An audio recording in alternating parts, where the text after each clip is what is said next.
Assalamualaikum warahmatullahi wabarakatuh. Selamat datang dan selamat berjumpa di mata pelajaran otomatisasi tata kelola humas dan keprotokolan. Sebelum menginjak ke materi inti, di sini Ibu akan menjelaskan terlebih dahulu terkait dengan pembelajaran jarak jauh mata pelajaran otomatisasi tata kelola humas dan keprotokolan. Yang pertama yaitu mengenai KKM. Nah, KKM untuk mata pelajaran ini yaitu 75. Nah, KKM tersebut bisa dicapai jika kalian bisa disiplin dalam mengikuti pembelajaran jarak jauh ini. Dan yang kedua adalah terkait dengan tata tertib pembelajaran jarak jauh. Jadi kita akan menggunakan aplikasi Google Classroom dan YouTube. Nah, di mana Google Classroom dikhususkan untuk pemberian tugas dan YouTube digunakan untuk pemberian atau pemaparan materi. Nah, di sini ada pokok bahasan yang akan kita bahas, yaitu yang pertama mengenai hakikat sejarah humas, yang kedua karakteristik dan konsep humas, dan yang ketiga ruang lingkup humas.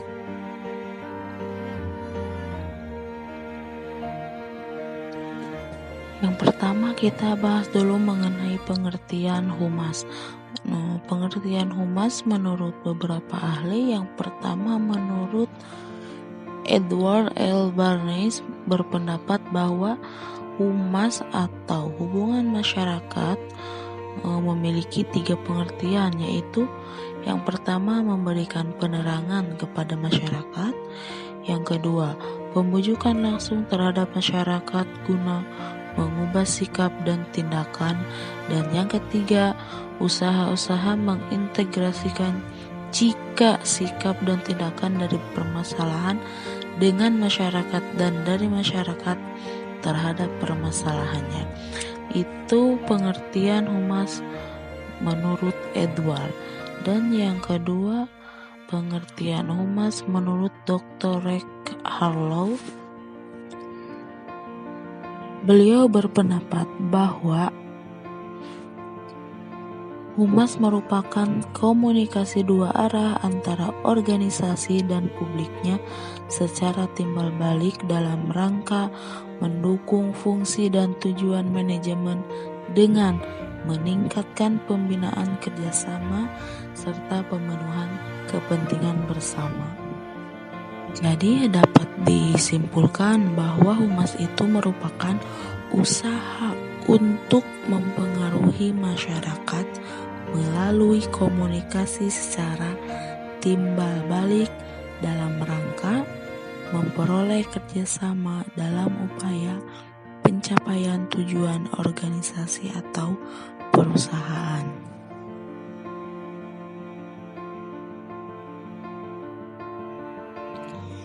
Selanjutnya ada sejarah humas.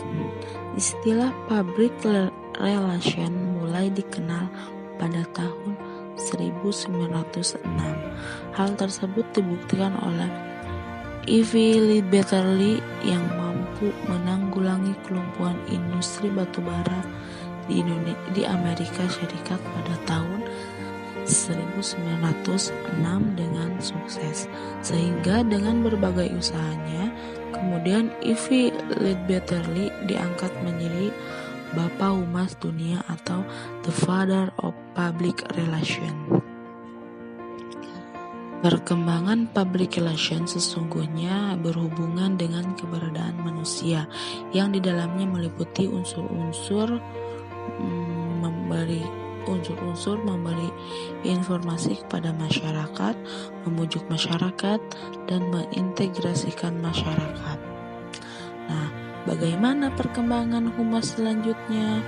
Nah, untuk perkembangan humas selanjutnya ditemukan dalam Revolusi Amerika dengan tokoh yang bernama Edward Bernays. Nah, Edward Bernays memulai karir humasnya sebagai seorang agen pers pada pertunjukan teater, konser, dan balet pada tahun 1913.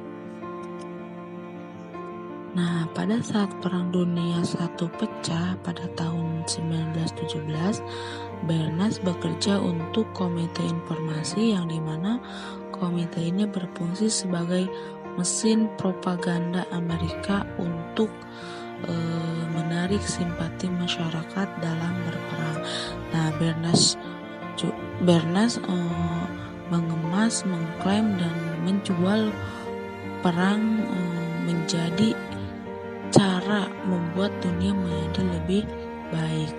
Nah, setelah Perang Dunia Pertama berakhir pada tahun 1919, Bernas mulai membuka praktek humasnya sendiri sebagai konselor humas. Nah, pada tahun 1923, Bernas kemudian menulis buku yang berjudul Crystallizing Public Opinion. Nah, Bernas juga orang yang pertama kali membuat mata kuliah Public Relations di Universitas New York, dan inilah titik awal humas sebagai ilmu pengetahuan yang dipelajari. Nah, setelah berhasil menyusun ilmu humas, Bernas dikenal sebagai the father of modern public relations.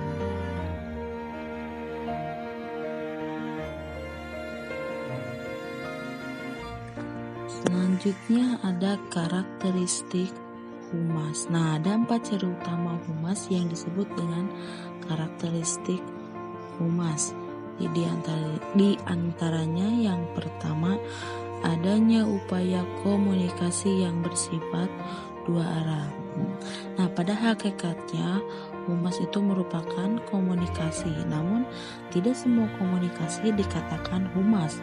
Komunikasi yang menjadi ciri kehumasan adalah komunikasi dua arah yang memungkinkan terjadinya arus informasi timbal balik. Selanjutnya yang kedua, memiliki sifat terencana. Nah, sifat humas yang terencana mengandung pengertian bahwa kerja atau aktivitas humas merupakan kerja yang berkesinambungan, memiliki metode terintegrasi dengan bagian lain dan hasilnya nyata. Dan yang ketiga, berorientasi pada organisasi atau pada lembaga.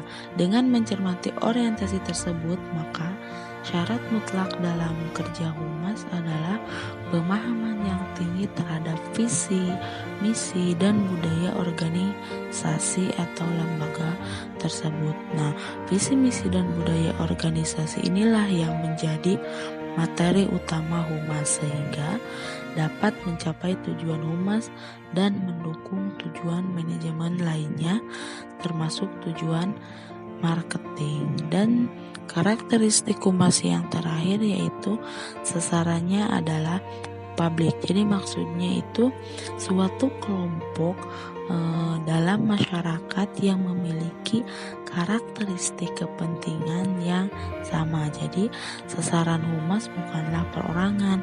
Hal ini perlu disampaikan sebab masih ada orang yang mengistilahkan humas sebagai personal relation. Itu mengenai karakteristik humas. Selanjutnya ada konsep humas. Di dalam konsep humas ada 4 yang akan kita bahas. Yang pertama, fungsi humas. Yang kedua, aspek-aspek humas. Yang ketiga, proses humas. Dan yang terakhir, manfaat humas. Pertama, kita bahas mengenai fungsi humas. Berdasarkan rumusan dari Departemen Penerangan Republik Indonesia, fungsi humas ada 4. Yang pertama, melaksanakan hubungan ke dalam. Maksudnya itu pemberian pengertian tentang segala hal mengenai Departemen Penerangan terhadap internal publik, yaitu karyawan. Dan yang kedua, melakukan hubungan keluar. Maksudnya itu pemberian informasi tentang segala hal mengenai Departemen Penerangan terhadap eksternal publik, yaitu masyarakat pada umumnya.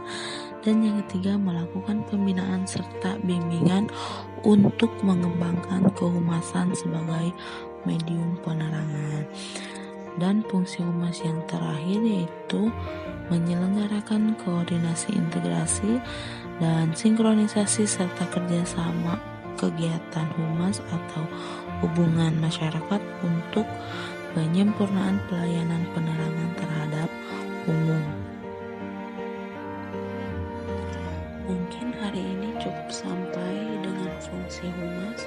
Selanjutnya mengenai aspek-aspek humas, proses humas, serta manfaat humas kita bahas di minggu yang akan datang. Nah, jika ada yang ingin ditanyakan mengenai materi yang tadi Ibu sampaikan, kalian bisa bertanya di forum Google Classroom. Setelah itu, jika tidak ada yang dipertanyakan lagi, kalian kerjakan tugas yang sudah Ibu berikan di tugas Google Classroom. Selamat mengerjakan, selalu sukses. Selamat